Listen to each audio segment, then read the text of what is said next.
दीदी याद तो है ना, कल माँ का श्राद्ध है। हमने बड़ी पूजा रखी है उनके आत्मा की शांति के लिए। इसीलिए आपको सह परिवार के साथ आना ही है। रूही अपनी नंदन कोमल को फोन पर कहती है। तभी कोमल उसकी भाभी को बोली, मैं नहीं आ सकती, आपको तो पता ही है कि उनको छुट्टी नहीं मिलेगी। अरे दीदी ऐसे कैसे, माँ के जमाई और बेटी उनके श्राद्ध में नहीं आएंगे तो उनको शांति कैसे मिलेगी। इसीलिए आपको आना ही पड़ेगा, बाकी मुझे कुछ भी नहीं पता। इतना बोलकर रूही ने फोन रख दिया। इधर कोमल पुरानी यादों में खो गई।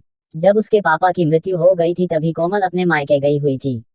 कोमल को माँ बोली, बेटा तुम्हारे पापा मुझे छोड़कर अकेले ही चले गए, पता नहीं अब किसके आधार पर छोड़कर गए। माँ कोमल के गले लगकर रो रही थी। तब कोमल बोली, यह सब लोग तो है ना भैया, भाभी और बच्चे, तो चिंता क्यों करती हो। कोमल कई दिनों तक अपनी माँ के पास रहकर आई थी, लेकिन हमेशा ज्यादातर फोन पर बोलना होता था। कभी कॉल पर तो कभी वीडियो कॉल पर बोलना होता था। बेटा क्या बनाया तूने, एक दिन माँ ने वीडियो कॉल पर पूछा। माँ आलू की सब्जी और रोटी बनाई है, कोमल ने जवाब दिया। माँ बोली, अरे वाह। सब्जी का नाम सुनते ही माँ की आंखों में एक अलग ही चमक देखने के मिली जो कोमल को दिखी। तभी कोमल माँ को बोली, माँ तुम्हें खाने का मन हो रहा होगा तो भाभी को बोलो बना कर दे। कोमल हंसते हुए माँ से बोली। तभी माँ बोली, नहीं नहीं, अब इस उम्र में आलू कहाँ पचते हैं, मैं तो ऐसे ही बोल रही थी। जब तुम्हारे पापा हुआ करते थे तब बहुत बार बनाती थी। भाभी का तो नाम लेते ही जैसे माँ की आंखों की चमक गायब सी हो गई। माँ ने कॉल रख दिया। माँ को क्या हो गया, ऐसे क्यों बोल रही थी, वह सब ठीक तो होगा ना। कोमल अपने आप से बातें कर रही थी। ऐसे बहुत बार खाने की बातों पर बातचीत होने पर माँ की आंखों का भाव बदल जाता, लेकिन ऐसा क्यों था वो समझ नहीं पाई। लेकिन इसके पीछे का राज उसके समझ में आया जब वह छुट्टियों में 2 दिन के लिए मायके गई थी। एक दिन कोमल माँ के कमरे में माँ के साथ गपशप कर रही थी, तभी दीदी खाना खाने चलो, रूही माँ के कमरे में आकर कोमल को बोली। चलो माँ तुम भी खाना खा लो, कोमल उठते उठते हुए बोली। अरे दीदी नहीं नहीं, माँ को क्यों तकलीफ देना, वह यहीं पर ही खाना खा लेगी, आप चलो, रूही बोली। लेकिन भाभी, लेकिन वेकिंग कुछ नहीं दीदी, आप चलो, माँ के घुटनों में दर्द होता है, इसलिए माँ कमरे में ही खाना खाती है, रूही स्पष्ट रूप से बोलती है।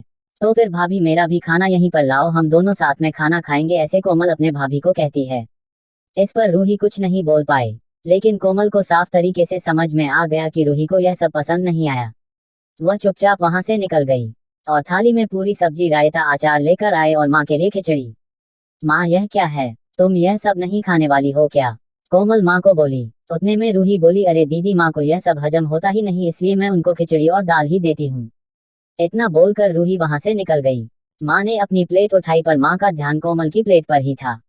यह देख कोमल सुनसी पड़ गई। उसने माँ के मुंह में एक पूरी का निवाला डाला, लेकिन माँ ने मना कर दिया। तब कोमल ने अपनी माँ की आंखों में वही भाव देखा था जो वीडियो कॉल पर देखा था। पता नहीं भाभी का डर था या लड़की के निवाले का मोह था। तब भी कोमल ने पूरा खाना माँ को खिलाया और खुद खिचड़ी खाने लगी। 2 दिन कोमल वहीं पर थी और कोमल माँ को उसकी प्लेट का खाना खिलाती और खुद खिचड़ी खाती, ऐसे 2 दिनों तक चला। माँ के बहुत मना करने के बाद भी कोमल मात्र जिद में माँ को खाना खिलाती थी। वह बोली, भैया मैं कुछ दिनों के लिए माँ को अपने घर ले जाती हूँ। घर जाने से पहले कोमल ने अपने भाई तन्मय को पूछा। वह बोला, क्या तुम्हारा दिमाग खराब हो गया है, लोग क्या कहेंगे, बेटा माँ को तकलीफ देता होगा इसलिए माँ अपनी बेटी के घर रहती है।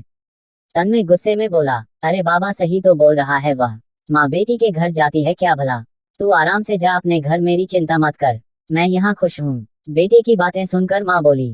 कोमल ने बहुत जिद की लेकिन माँ बेबस थी। कोमल उदास मन से अपने घर वापस आई।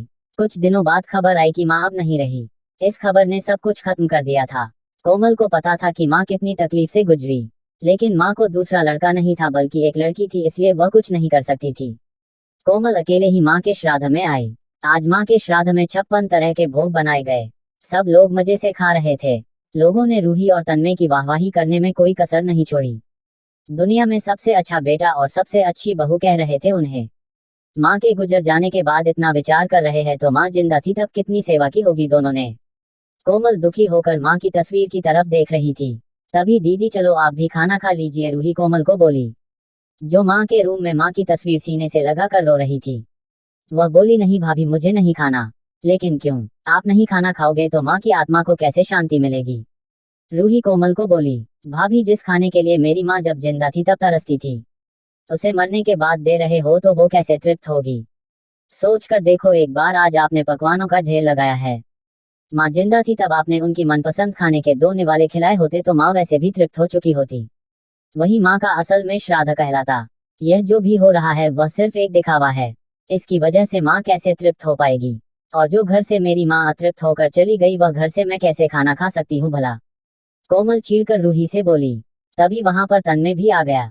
भगवान की लाठी में आवाज नहीं होती है भैया भाभी, वो जब भी किसी पर पड़ती है ना तब जख्म बहुत गहराई तक और न भरने वाली होती है। आप भी तो 2 बच्चों के माता पिता हो, लेकिन मैं भगवान से दुआ जरूर करूंगी कि आप जब तक जिंदा हो तब तक आपको अतृप्त ना रखें। माँ ने तो अपना वनवास भोग कर कहीं नया जन्म लिया होगा, लेकिन आपकी जिंदगी बहुत बड़ी है। कोमल यह सब बोलकर माँ की तस्वीर लेकर चली गई। पीछे रूही और तन्मय की गर्दन शर्म से झुक गई। दोस्तों, माँ बाप जिंदा है तब तक उनकी सेवा करना, उनकी हर इच्छा पूरी करना वही उनका असली श्राद्ध होता है। उनकी मृत्यु के बाद कितने भी 56 भोग बनाए सब व्यर्थ है।